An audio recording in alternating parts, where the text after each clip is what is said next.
Ladies and gentlemen, our next category is a category which affects the lives of more than 1 billion Indians. We're talking about the Health Leader of the Year. The nominees are all exemplary in their fields. Dr. Manohar Krishna Dole, who's dedicated his life to providing eye care services to the underprivileged. The renowned microbiologist, Dr. Gagandeep Kang, who's advanced the study of infections, of enteric infections, especially among children. Rahul Kumar Verma, who's pioneered a novel approach for the treatment of CNS tuberculosis, and Pragya D. Yadav, who was among the scientists to discover the first COVID cases in the country. To give away the award, we'd like to invite back on the stage the jury member and former SEBI chairperson, UK Sinha, and Nidarshana Ramesh Govani, founder and trustee of the Kamla Ankibai Ghamandiram Govani Trust. Can I just invite them all to come up on stage for this very, very special award. Come, ma'am, please. Please come.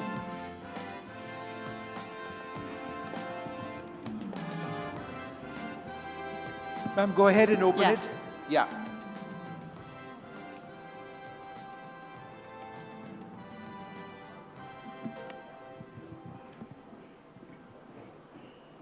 Gagandeep Kang.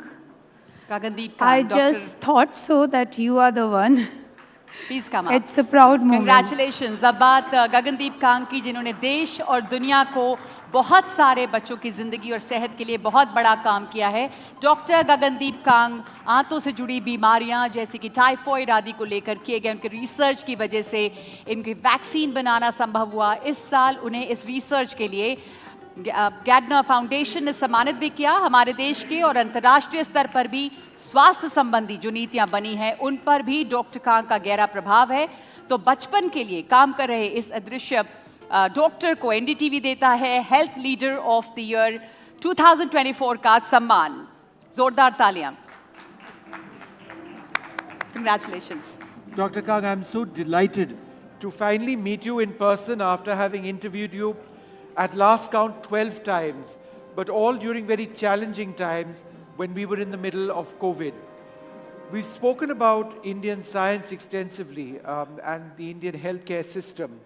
How important is it for there to be profound science which makes a difference in India, which is Indian science? Because when it comes to research, it's often an area where we are lacking.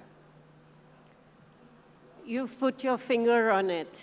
In India, we tend to borrow our solutions from the West, and what we've been trying to do over the past few decades is for us to be able to frame our own questions about health in India and seek to answer them. So I'm really excited about the fact that we are finally doing that. We saw it during COVID, but this, I hope, is a revolution that will continue, because we do need to rely on ourselves to be able to solve our problems. In your own field of work, Dr. Kang, are there any Indian scientists or is there any specific area of Indian research which excites you as possibly being an area which is world-beating? I think there are two areas that I would truly like India to focus on, and they are related to my field.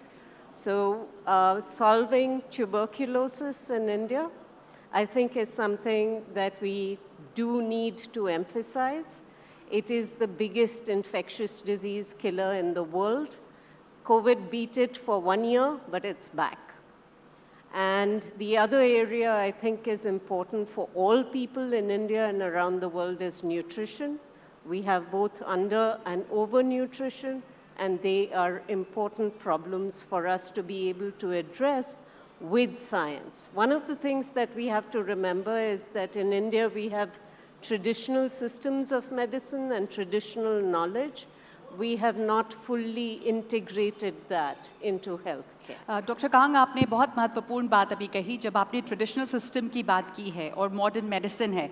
अक्सर ये देखा जाता था कि दोनों में या लोग समझते थे या इस तरह की भावना थी कि टकराव है, पर वो टकराव जो है वो धीरे धीरे आपको लग रहा है कि कम हो रहा है और जो ट्रेडिशनल प्रैक्टिसेस हैं हमारे यहाँ और इतना वास्ट नॉलेज है वो इंटीग्रेट हो रहा है बेहतर।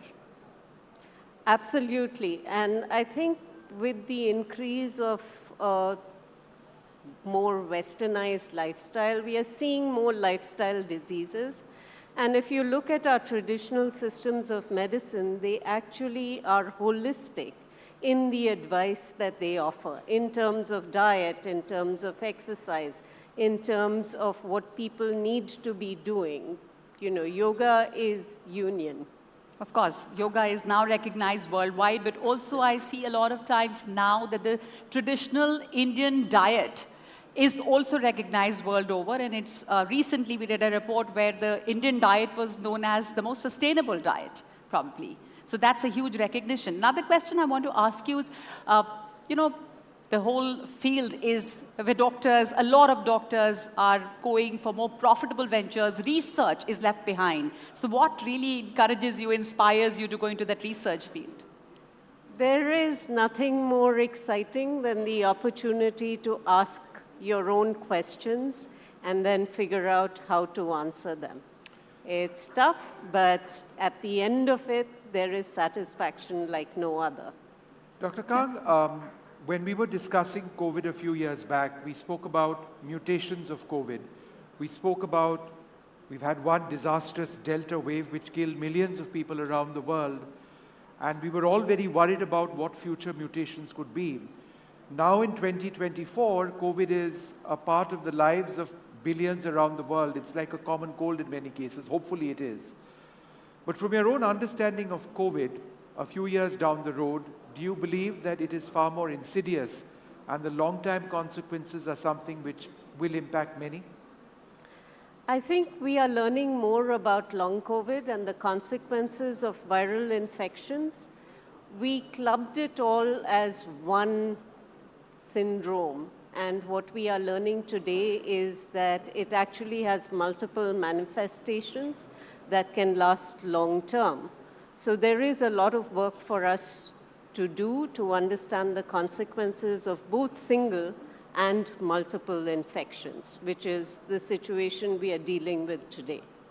Dr. Kang, quality of medicine manufactured in India is critical. I ask this because while we are the pharmacy of the world, there is a critical need for regulation of the quality of medicines which are being manufactured in India. I say this because there have been concerns when it comes to the export of Indian drugs, but equally it impacts people in our own country. When it comes to monitoring and regulation of medicines being manufactured in India across the country, where are we, and do you think more needs to be done? Of course, more needs to be done, but that is the case for every country in the world. So this is what regulation is about. It is about improving quality, making sure that medicines are safe and effective. And that is a journey. You start somewhere and you keep trying to do better and better. It's really encouraging that our new DCGI and the Central Drug Standards Control Authority has really been focusing on this over the last several years. They've hired more people, they're getting more training in, they've started new laboratories. I think we are going to get better. We've had missteps in the past, but every industry has that. And we do need to make sure that we stay on an upward trajectory. And ma'am, you know, we are broadcasting this and there are young people watching. And many, many years ago, when you were a student in school, or you were a student in college, and you were interested in science, and you were interested in research, there would have been those, for example, your parents who would have said, that sounds nice, but perhaps you want to be an IAS officer, or you want to be a doctor practicing medicine, or you want to be maybe an engineer. But you have turned out to be one of our finest researchers. How difficult was it for you to make that choice, and did you have that support that many across the country still need? I was really fortunate that I had parents who were tremendously supportive. So as a woman who has worked her entire life, I couldn't have done it without the support of my family and friends. Okay doctor Kang आखिरी सवाल आपसे, आप advice देना चाहेंगी, कुछ कहना चाहेंगी? Advice तो नहीं, इंस्पायर करती हैं आप इतने सारे लोगों को, लड़कियों के लिए खास करके. I think to girls, the only thing that I have to say is that economic independence really matters. And if you can achieve that doing something that you enjoy doing, you are doing the right thing for yourself and for your family. Thank you so much, and Thank many you very much, Dr. congratulations Kang. to you. Thank you so much. Congratulations, ma'am. Thank you. Please.